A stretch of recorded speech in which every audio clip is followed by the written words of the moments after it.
am Ron Edwards with ChineseEconomicHistory.com, and today we are here at the World Economic History Congress in Kyoto, Japan. This is the first time that the World Economic History Congress has come to the Far East. It's quite an occasion for Chinese economic historians, and we've been interviewing a series of economic historians this week. And I might add that, the World Economic History Congress is not the only one to begin making its way out to the Far East here. Less than a couple years ago, the Society for Economic Dynamics had its first conference in the Far East in Seoul, Korea. So many economic organizations are beginning to show an interest both in these regions as a topic, but also to recognize the scholarship that's been going on over here. And as a result of that, we're seeing a shift in many of these world and major Western organizations in economics and the social sciences. So today we're quite honored to have Professor Avner Greif here. He has a PhD from Northwestern University, where he worked with Joe Mulcair, the eminent economic historian there.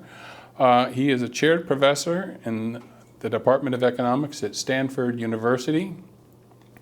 And just as a general introduction, Professor Greif began his studies with medieval Europe, and he studied the Maghreb traders in Genoa, where Marco Polo was imprisoned, I might add. And he's gone on to institutions and comparative studies between the West and China. And so he is the one outlier of our group that we've invited for the interview. And the reason is that Professor Greif has shown a very active interest, it's a rare interest in beginning to compare China and the West. So let me first thank you for your time and coming for the interview. Thank you, it's my pleasure. And we're happy to have you. So first, let me ask you a simple question. How did you become interested in economic history? Well, I always liked economics, and I always liked history, in particular history. Economics you don't meet much in the high school. But when I went a little bit and walked and find out how important economics is for people, I thought that might be an interesting profession to learn. So basically, as an undergraduate at Tel Aviv University, I pursued a double major in economics and history, specifically the history of the Jewish people. And lo and behold, people would ask me, what do you do with an economic and history? And I would say, you do history in the one hand and economics in the other hand. And that's it, because I never thought you can combine them together. But just before I graduated, Professor Elchanan Helfman, who is now at Harvard, at the time the chair of the economics department at Tel Aviv University, called me to his office and says, look, it seems like you are doing very well in those two areas of studies. There is something called economic history. Would you be interested in pursuing this in terms of graduate studies? At this point, I already thought that I would want to pursue career in academia. And what can be better than having the two hands meeting together in the middle? Yeah, I'm sorry, you were told, or you figured it out? No, I already made my mind to be in academia. I was aspiring to have an academic career. That's the goal that I set to myself. Mm-hmm. So then putting the two areas of my passion together seems like a great way to go. Professor Elchanan Helfman was the one who ushered me through the process of application. I didn't trust the economists in the PhD program to teach me history, so therefore I pursued first a master in history, which included writing a thesis based on original sources, in order to make sure that I have my historical background ready. And where was this? I'm sorry? That was in Tel Aviv University as well. Okay. So this was under the directorships of the late Professor Moshe Gil, who introduced me to the study of the Maghreb traders. That's where I got my information. I wrote my thesis about the Jews of Sicily before the Crusaders period. So that was the topic of my dissertation. And then I applied to the various programs here and had the good luck of falling into the laps of Joel Mokyr and Charlie Calomiris, who at the time was an assistant professor at Northwestern. And for his course in American economic history, on monetary economic history in the US, I suggested to write a monetary history based on these 11th century traders, Mediterranean traders, Jewish traders who live in the Islamic world, in the western basin of the Mediterranean. To my surprise, he said, yes, sounds like a good idea. So then I started to return to work on the Maghrebi traders. And as time passed by, I realized that I'm more interested in industrial organization and governance structure issues. So I shifted the topic, which again, he was kind enough to allow me to do, to the issue of the organization of trade. And at this point, I got the Maghrebi right analysis up and running. It became clear to me that it'd be interesting to compare it to the European experience. And Genoa is the city-state in Italy, the forerunners of commerce, or emergence of commerce in Europe in the late medieval period. The Genoa has the earliest documents that will enable me to compare or to conduct equivalent research. So I look at 12th century Genoa and compare it to the 11th century Maghrebi traders of the Muslim world. And it was the comparison between the two that shaped my research furthermore and brought me to work on China, surprisingly enough. I see. Well, on that, I'd like to begin asking you about some of your recent publications and working papers. First off is Risk, Institutions, and Growth, Why England and Not China, co-authored with Morat Yigun and Diego Sassan. Could you tell us a little bit about this research? Yeah, so this research was part of the transition to working on China. What I've learned by comparing the Maghrebi traders and the Genoese was that the difference, the distinction between them lay in their cultural and social organization that led to different economic institutions that had different long-term implications despite short-term equivalence in terms of outcomes. So despite the fact that seemingly they were very similar in terms of what they did, what enabled them to do what they do was very different institutional foundations of the market. And those institutional foundations in themselves were not a product of the polity, of political processes, or political rulemaking, but rather the outcomes of distinct cultural foundations, or cultural inheritance.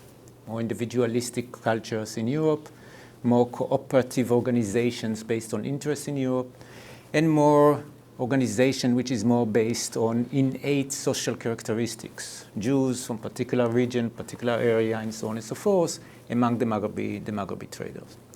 So that's led me to understand that perhaps one of the keys to to distinct economic outcomes in the long run is the social organization rather than the political organization, as political economy has always been about.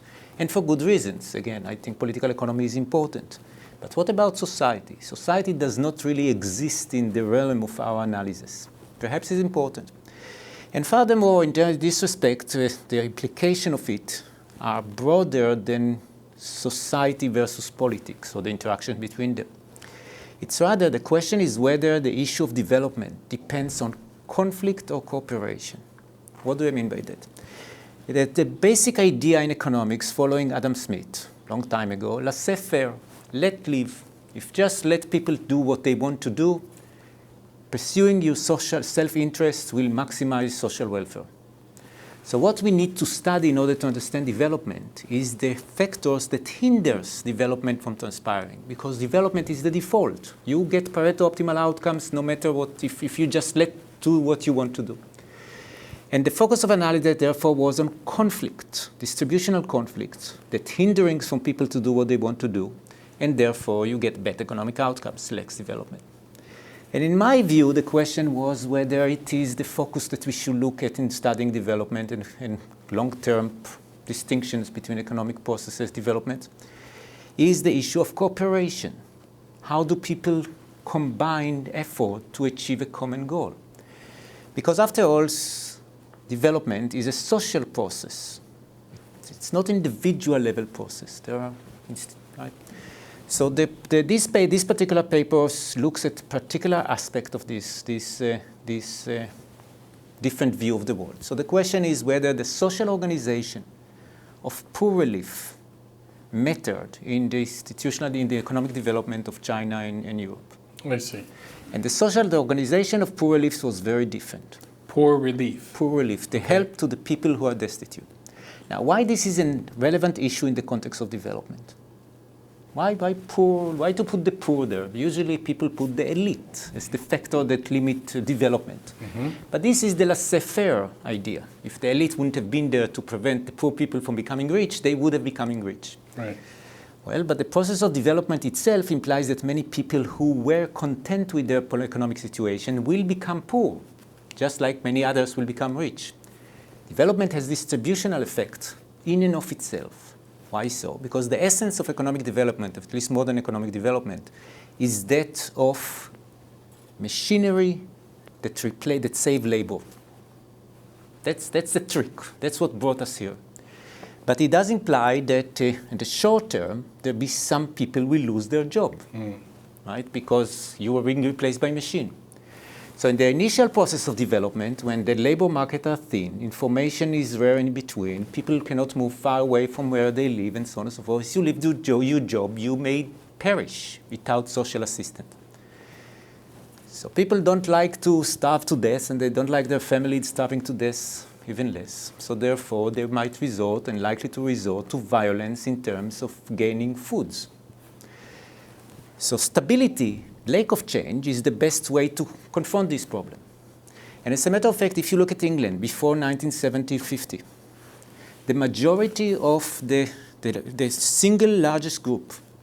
I'm sorry, before which time? If you look at England. Before 19... Before, I'm sorry. If you look at England before 1800. Before 1800. Before 1800. And you look at the patterns that says what their implications on the market, on the economy will be.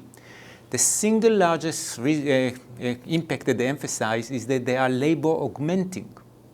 They will increase demand for labor, not reduce it, which sounds counterintuitive to us. But in a world in which economic changes hinders people's livelihood and therefore might make them bandits, that's something you want to prevent. So the point that, so therefore poverty alleviation caused by economic development, by the transitions to labor saving, might have been important in facilitating the transition. I see. So lo and behold, this is a non-conventional way of viewing things. So that's led us to look at the distinctions between England and China in terms of the poor alleviation of poverty. And the distinctions are immense.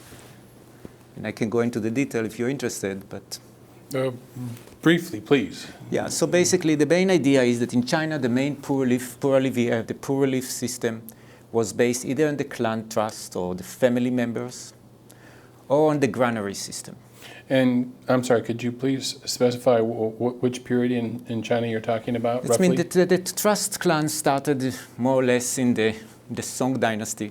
Okay. Right, that's when it started. And the basic perception was that by facilitating internal help within the clans, that will enable the government not to be involved in fostering transfer from individual to individuals when they resist it. Because the Chinese recognize very well that the humans have the natural tendency to take care of their siblings, of their kins, because that's the part of our genetic inheritance, right? So that was a system that Confucius has attributed to Confucius, and it works very well. Prior to the 9th century, or prior to the Song dynasty, as you know very well, there was the system of the equal field system. So people were more or less the same, but it's the Song dynasty in which there was not only large population movement, but commercialization, industrializations, and economic growth. That's led, and this end of the ability of the government to supply land to those who needs it, who do not have land. That's basically caused for the first time for poor to appear as a social category, social class in China. That's before it didn't exist.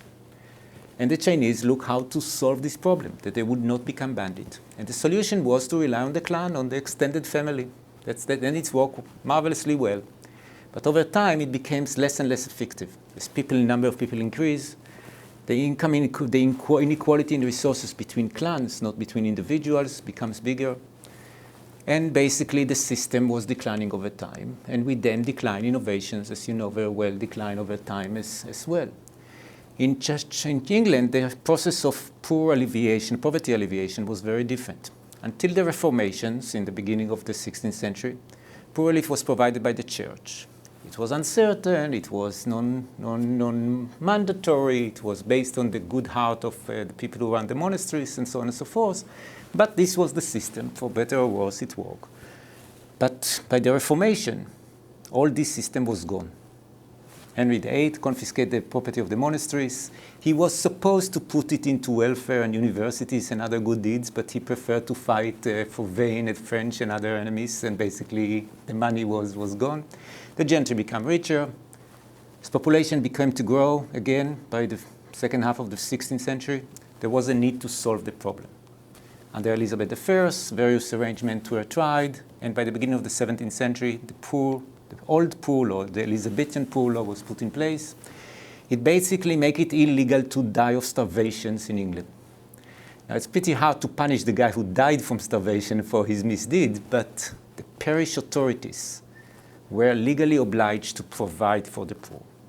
And they had the right and obligations to tax their own members, the wealthy members of the parish, to provide for the poor. This implies that those individuals who were trying to innovate, whether they were rich and poor, face a bottom and upper limit. They could apply for poor relief. Mm-hmm. But the incentives were different. The elite could invest because they didn't expect that the poor will come up and will destroy the machines that takes their livelihood. And the poor who try to innovate and to invent things because that human curiosity is existing everywhere were not prevented to do so by those who can provide them poor relief, because that was an individual choice. Same time, the poor relief enabled them to be able to live, even if the invention itself failed to materialize. So it's created an environment which was conducive to economic innovations, in particular to labor-saving innovations. So again, it's not necessarily sufficient, but it's definitely part of the pictures to make it possible. So if I understand things, the key distinction is, in essence, bandit prevention, and in England... The maintenance of social order. The maintenance of social order, okay. In the period of transitions in which people lose their jobs. And in England, they did a better job of this than they did in China, and this is what facilitated England's better job will be somewhat of a too strong of a term. They were more effective in achieving it. Mm. But the granary system, which was the other part of the Chinese system, was very effective, and it was very, very big in terms of the number of the resources that were mobilized for the granary system. They were no lower, I would imagine, if not even bigger than the resources mobilized for the poor relief in England. The main distinction, however, is that the market in England, the relief for the poor was direct. Direct in England. In England. What do you mean by direct? Direct it was in the sense that the poor got the money or the food or the clothing or the coal, whatever he needed. But it was a transfer from the authorities to the individuals. In China, they worked through the granary system. But the granary system is helping the poor through the market mechanism. So the granary works by reducing the price when prices were high, which is wonderful, especially for those who are already in the market and buying it. That's right. Right? And as we know very well, the Chinese authorities were aware of the fact that the lower they push the market price, the more inclined the rich are to buy the cheap grains rather than to the poor. So that's a big distinction in terms of their effectiveness. I see. So it's not an administrative limitation, it's something else. It's the system they enacted. So the middlemen took advantage of the system in the Chinese case. It's not necessarily the middlemen, although there is a lot of evidence that this was the case, and the Chinese at the time were very concerned about corruption, because what does it mean to sell to the market? You have to sell to somebody. Who is this somebody who buys it to lower price and sell it for profit? It can be your cousin or your friend. I see. But the point was that it was not a direct transfer to the poor. It was intermediated through the market. So inherently, even without corruption or anything else, it would have been less effective in terms of helping the poor, because you help everybody, not only the poor. I see. I can certainly see this becoming a problem beginning at least in the Song dynasty, in that it was during the Northern Wei dynasty in the latter part of the 6th century that they began this equal field system, where essentially people were granted a plot of land in return for taxes and military service.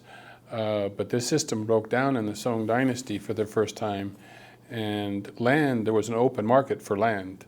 Land was freely traded, and so you could see poor and rich emerging and inequalities, and these clans, it seems quite sensible that these clans would begin to appear to take care of their own, as some people were left out of these exchanges in the land market system.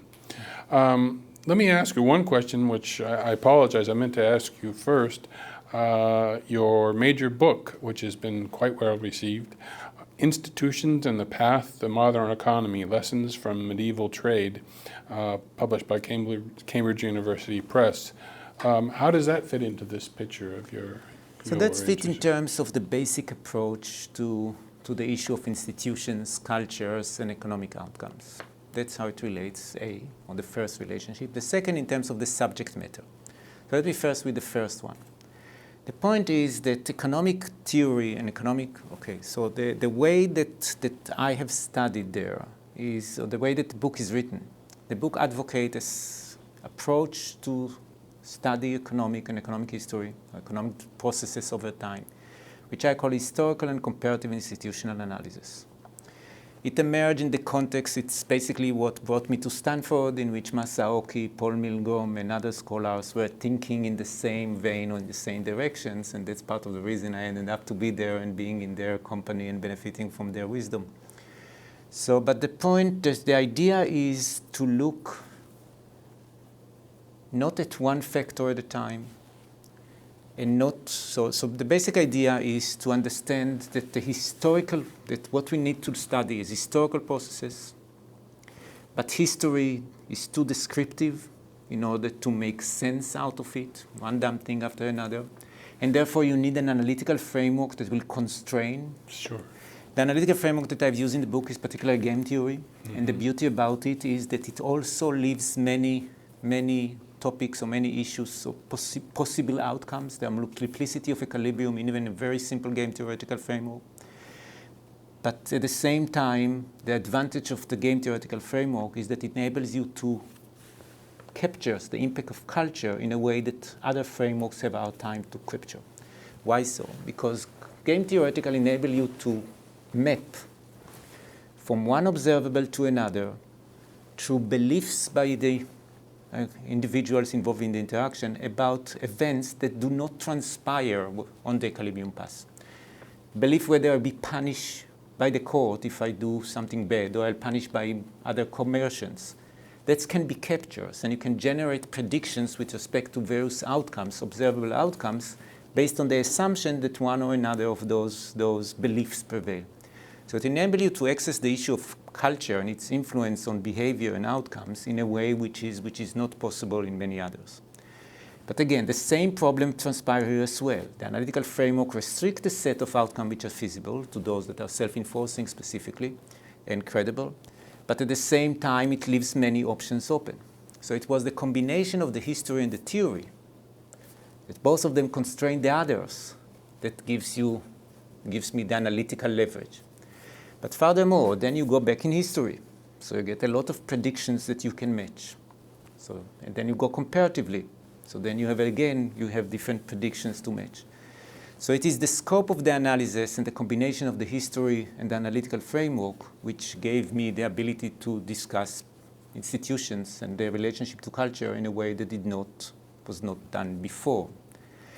But in terms of substance, again, what became clear to me is that the Maghrebi traders, members of the Muslim society of the time, 11th century, Egypt in particular, or the Muslim West, were organized very differently than those in the West. The West was organized around corporations, namely mutual, consensual, social organizations based on interest, while the Maghrebis were organized based on innate features.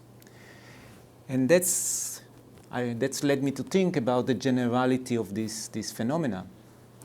And China was a natural place to talk about social relationship based on the clan system versus the European cooperative basis of social organization based on cooperation. I see. So for this game theory application into economic history, it seems to me the most difficult part, from what I would gather, would be trying to take your beliefs in your theoretical model and somehow match them to your historical cases. I mean, that's where the kind of the tire hits the road. In terms of the theoretical application, you could Generate a lot of outcomes. generate your outcome that you want, but it's going to be based on your beliefs. So, how successful, or what are the pros and cons of matching the beliefs to the particular historical applications that you're looking at? Yeah, so there is always the difficulty. So I would not underestimate the difficulty of doing this research well. So it's any analytical and empirical framework. It has its deficiencies. And in particular, the way to do it is more a craft, an art than a craft. In the sense that you have to know a lot in order to be able to identify these predictions. For example, one of the predictions that I had in terms of the comparison is whether merchants will be organized horizontally versus vertically. Do I hire somebody who is also a merchant as my agent in overseas trade, or do I hire somebody who is not, who is only an agent? That's a prediction that, unless you are aware of the fact that those were organizational or contractual features that were feasible in both societies, which is an empirical question or historical question, then you would not necessarily pay attention to it. Note that the predictions, although quantitative, it's whether more or less, is not necessarily something you can put in the regression. Right? So it's a prediction which is qualitative by nature, despite the fact that there is numbers oriented there.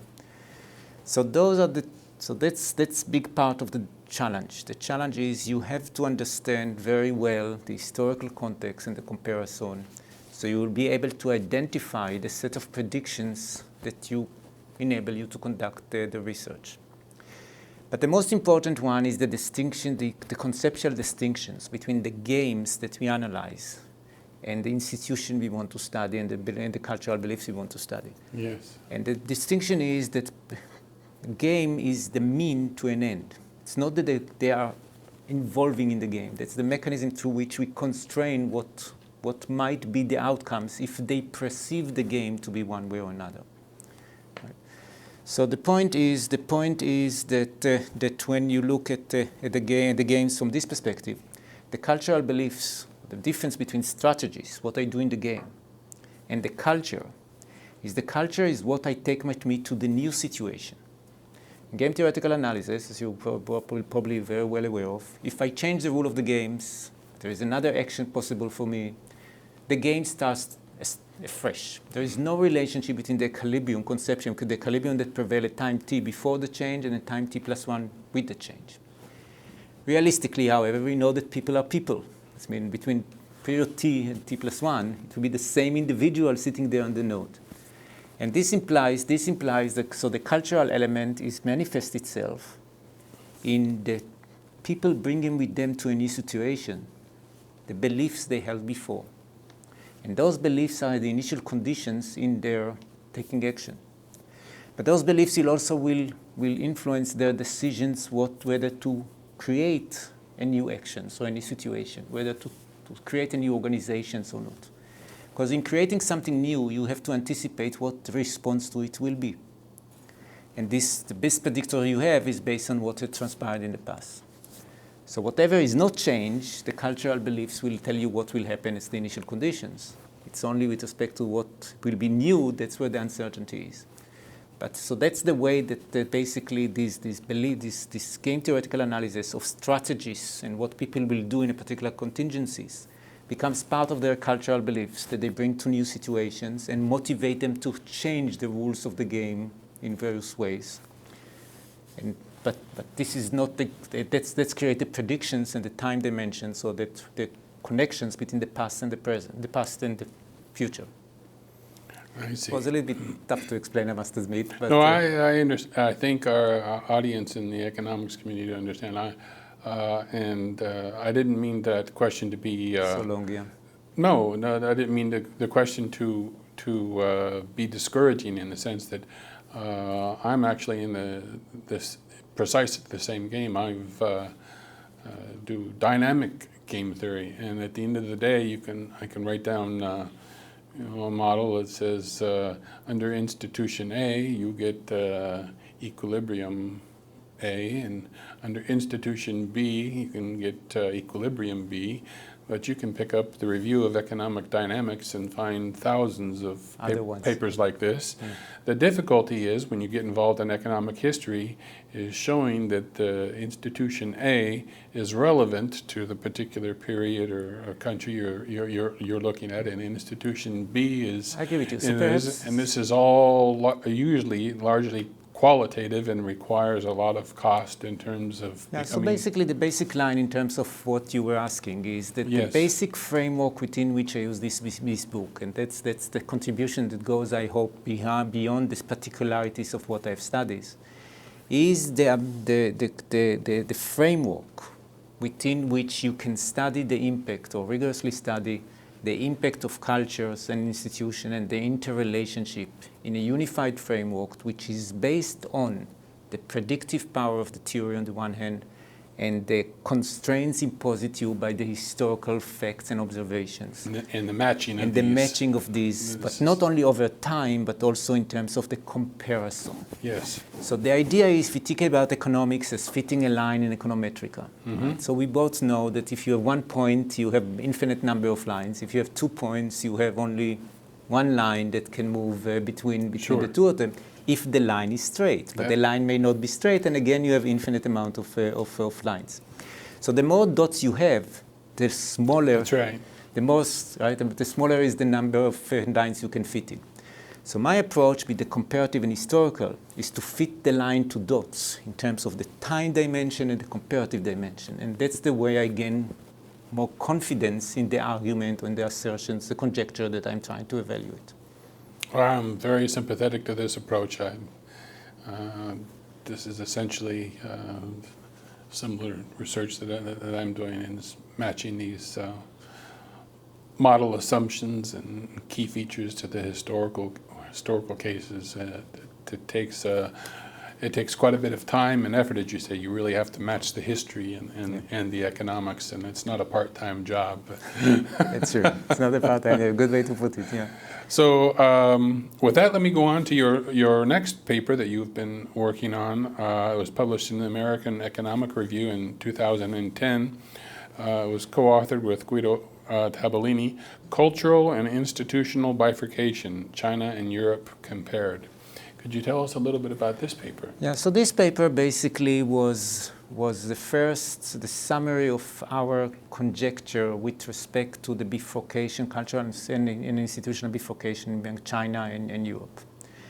The basic idea was that in the beginning of the first millennium, the Song dynasty in China, more or less, late Tang dynasty in China, and what the so-called late medieval period, the 10th, 11th century until the 14th century in Europe, there was changes in the social and the cultural environment in both locations in such a way that influenced institutional development in the long run. And in some respect, this paper comes not only from my research, but also as a response to Ken Pomerantz's marvelous book about the Great Divergence, which is a masterpiece by all means in terms of showing or making the argument that the standard of living between China and Europe did not differ much until very recent in historical time. There's been quite a lot of debate later on if he's right or wrong, but that's not the point. The point that drew my attention was the mere fact that we are comparing outcomes, not the processes through which these outcomes have been achieved. And once you compare outcomes, you can have you can say the two are identical. But if the processes are not the same that brought them to this locality, then the trajectory to the future might be very different. Mm. So saying there was no difference and therefore in outcome and therefore they were identical is ignoring this possibility. So taking what I've known about the distinction, the importance of the innate social organizations, the Maghrebis, and the non-innate one, or interest-based cooperations among the European, it was kind of naturally for me to move into this arena. So what we make in this paper, we make the tentative claim that there has been change in the social organizations in Europe and in China around this period of time. In China, the social organizations became more oriented toward clans, towards social organization based on kinship relationship or kin-like relationship, paternalistic relationship. While in Europe, this has not been the case, but the opposite was the case. There was the end, this was a period in which there was the end of the dissolutions of the kinship structures in most of Europe, due to the influence of Christianity. And the transitions to organize the society is based on cooperations. Cooperation in the medieval sense, not business cooperation as we have now, but organizations of people that comes together regardless of kinship based on their interests.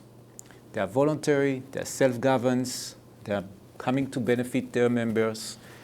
They are horizontal in structure in the sense that every member is the same. They elect the person who leads them, but he is agent of the members of the corporation rather than any other source of power. And the question that we raise there is whether this had implications in the long run, and we build on the previous paper on poverty, as the poverty alleviation, as I mentioned before, but we raised other possibilities in terms of why did it come about and so on and so forth. I see. So finally, on this particular topic, you have one other paper also with Guido Tabellini, which I believe is yet to be published, The Clan and the City, Sustaining Cooperation in China and Europe. Yeah, so this is the broader paper in which we try to really flesh out the research agenda or the conjectures that we had and to evaluate it. And part of the reason that it's not published 5 years out or thereabout is two reasons. First of all, is it's a little bit too big for its own self. Namely, it's definitely calling for a book menace rather than a paper. And we do talk with Princeton University Press about publishing it. They're very interested and so on and so forth. Basically, there wouldn't be a problem of publishing it, that's for sure. But furthermore, I was not pleased enough with the level of my historical knowledge. In a sense, both conceptually in terms of what exactly we do there analytically as well as the data that I have. And what changed since then, and I'll get into the detail of what it does, was the collaborations with Professor Yan from the SUFI, Shanghai University of Finance and Economics, whom I met at Stanford when he visited there. And he was kind enough to help us out by collecting large data sets about, or encoding large data and large amount of data about Chinese clans. And that's, for me, was the linchpin for our analytical framework, or to our historical claims and approach. It enabled us to evaluate for the first time, and now the data set is composed of 50,000 observations about clans over time. So place of origin, time of origin, moving, migrating from one province to another, and so on and so forth, rewriting the clan. So that's enabled us to really substantiate when did clan arose, indeed the Lei Tang and the Song dynasty. When did they migrate, which would be the Ming and the Yuan and the Ming and the Qing. And when did they settle down, which would be the Qing, the late Ming, the Qing, and the republics. They're able to establish or to identify the movement of the clans or the clan genealogy rewriting to Taiwan after the revolution. And its resurgence after 79, after the reforms. There is a big peak there and so on and so forth. So basically it's enabled us, but furthermore, it's also enabled us to create a measure of the proportion of the clans in each time period and province that held property. So the question that's resolved for me, at least the question where there were simply, not simply, but only social phenomena, or were there also economic phenomena? And they were economic phenomena by an order of magnitude. about 25 to 26 on average, about 25 or 26 of the clans had common property throughout space and time in China. Of course, the number of clans changes in various provinces and so on and so forth, but whenever there was a clan, that was the probability that it will hold common property for their members. But what we also did, we expanded the analysis to generate more points of comparison in terms of the political organization, in terms of the role of the gentry versus the role of the gentry in Europe. The names are the same, but the content is very different. In terms of the social organization of production, in terms of innovations, and so on and so forth. So that's what we were working to do it. So basically, this paper comes to substantiate the conjecture that the clan and the corporation, as main unit of social organizations, emerged more or less at the beginning of the last millennium, that in both places they became more powerful and more dominant over time. And this has substantial implication on institutional foundations in these various economic activities in these two societies and on outcomes in the long run. That's what this paper does. And in some sense, this book, like yeah, in some sense, this is the first analysis that I'm familiar of, but perhaps I missed something and I'd be happy to hear about it, of a comparative analysis of the two societies over the long run that does not assume that everything comes either from the polity or from endowment or from other variables beyond control like fertility or demographic. Yes. Which is, again, it's not that we are saying that those factors are not important. Of course they are. But the question is whether social organization matters well, and that's what we try to substantiate. And I think we are doing it quite successfully. Well, it sounds very interesting. I look forward to seeing your book, and even Thank you. people who work on political institutions in some sense will be forced to take a look at this, because political institutions are mental concepts which social groups must accept, and there's a link there. And so Absolutely. the social organization underneath the political institutions definitely have a feedback role, and so you're only looking at part of the picture if you're looking at political institutions. So in that sense, you're definitely going to be successful in adding the contribution.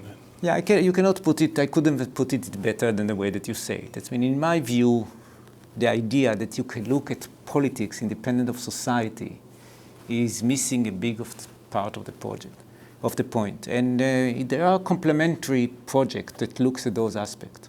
So for example, one of them is political legitimacy. Another one of them is why do totalitarian societies, political systems, that basically can give you hard time if you are not following what they want you to follow. And Exactly. why do they fail to change your underlying beliefs and morals in the way that they want to do, as economic models of these processes claim should have happened? Right? Yes. And over it doesn't happen. Culture has persistence, that society has persistence, that overcomes a lot of hurdles and over time. But at the same time, it changes, and even within a society, it's not uniform. That's complexity and commonalities we want to understand. Well, very good. That covers the topics that I wanted to go over, which is why we invited you, because you've been working comparatively with China in the West. But I also wanted to ask you about more recent research, and in particular, what is the general insights to the economic profession of this research? So the first and foremost, there are several of them. That's mean, first and foremost, there is the distinction between focusing on conflict versus focusing on cooperation. In some sense, conflict are easier to study. War, civil wars, you see. Cooperation, you don't see. Right? It just simply happens, but there are no waves around. There are no echoes that transpire. But at the same time, for my view at least, the essence of development and long-term growth is cooperation within the country, between group, external with other forces, and so on and so forth. And economists have the laissez-faire inheritance that basically says, if people will be left by their own, they will do good. We wouldn't have sit in this building if people would have left by their own. This building was not built by the people per se, by a person. It was built by an organizations, that corporations of many units, and so on and so forth. So that's the first one. So conflict versus cooperation. The second one is politics. By the way, I have to interject one notable contribution, fundamental contribution of a former colleague, Leo Hurwicz, who came up with the theoretical foundations for this, for which he won the Nobel Prize, as the oldest Nobel Prize winner at 90. And Minnesota graduates were quite proud and happy that he did get it. But those were purely theoretical contributions, but they laid the groundwork for later such analysis.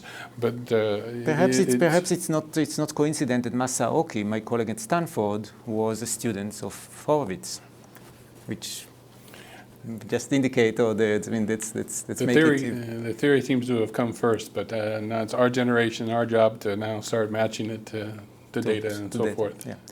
The second important issue is whether constraints on development comes from the bottom or from above. Namely, we are talking about the Malthusian check, we are talking about political rent-seeking, and so on and so forth, as the main constraint on development. But the mere fact that a person wants to live is not to survive, to have food on the table, is not exactly something we should condemn, right? And I think we are interprojecting our living in a society in which food on the table is not the issue. Societies in which the daily struggle was, what will I eat next, right? Where will the wheat come from? Where will the meat come from, if at all? And in terms of stability and closeness to the land was the general way in which this problem of poverty, access to food, was solved in the pre-modern societies. And it's breaking this link, which requires social cooperation, that was crucial, in my opinion at least, or in my view, in the ability to move out. So let's compare, just to give you an example, note that I was talking about England, not about the United Kingdom and not about Great Britain, right? Because may I interject and ask you why?